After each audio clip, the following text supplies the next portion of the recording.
અમારા એવીએમના ટીચર્સે 2011-12માં એક બહુ સરસ હેબિટ પાડી હતી કે કોઈ બી વસ્તુ કે કોઈ બી કામ શરૂઆત કરીએ ને તો ભગવાનના નામથી સ્ટાર્ટ કરવું. અને નોટબુક હોય કે ટેક્સ્ટબુક હોય, કોઈ બી નવી હોય ને તો ભગવાનનું નામ લખવું, જે ભગવાનને તમે માનતા હો. આ શિક્ષકોએ અમને કીધું હતું. ત્યારથી હું મારી નોટબુક પર કે ટેક્સ્ટબુક પર, અમે આઈઆઈટીની પ્રિપેરેશન કરતા હતા, મનમાં ભગવાનનું નામ લઈ અને જય જિનેન્દ્ર લખી અને હું સ્ટાર્ટ કરતો. આ હેબિટ એટલી સ્ટ્રોંગ બની ગઈ કે એક મસલ મેમરી બની ગઈ. કોઈ બી જગ્યાએ એક્ઝામમાં પણ જય જિનેન્દ્ર, એટલે આ હેબિટ જ બની ગઈ હતી.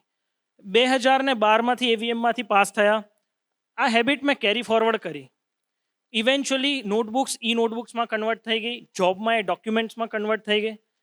Steel I followed the same અને મેં જય જિનેન્દ્ર લખવાનું કન્ટિન્યુ રાખ્યું. 2018માં મારી job as a political analyst મને કર્ણાટકા વિધાનસભા ઇલેક્શનમાં ડ્યુટી મળી હતી. મડિકેરી કુર્ગ કરીને એક વિધાનસભા છે. એ વિધાનસભામાં ત્યાંના કેન્ડિડેટ જોડે એમને અસિસ્ટન્સ આપવા અને સીટને જીતાડવા માટે એમની સાથે મૂક્યો હતો. ત્યારે હું એમના સ્પીચ પોઈન્ટ્સ લખતો, એમના કેમ્પેઇન્સ પ્રચારના કાગળ કોઈ પણ લખતો તો એની ઉપર જય જિનેન્દ્ર લખીને હું એની પ્રિન્ટ કાઢતો.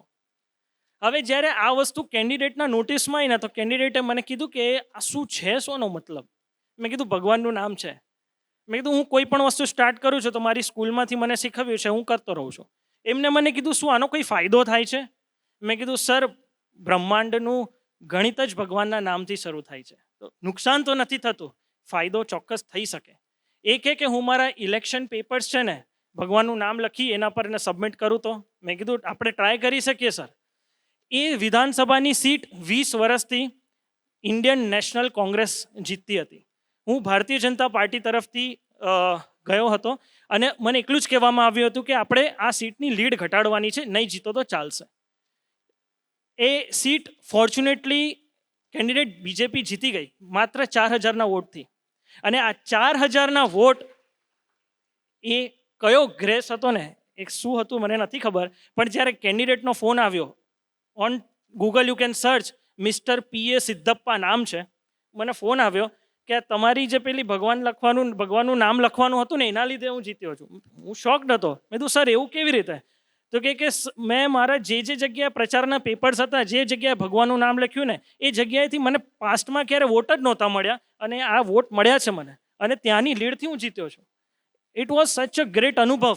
અને આ અનુભવ મને મારે ઉપર નહીં, કોઈ થર્ડ પર્સન પર થયો ને ત્યારે મને આ હેબિટનું ઇમ્પોર્ટન્સ અને એવીએમની યાદ આવી ગઈ હતી.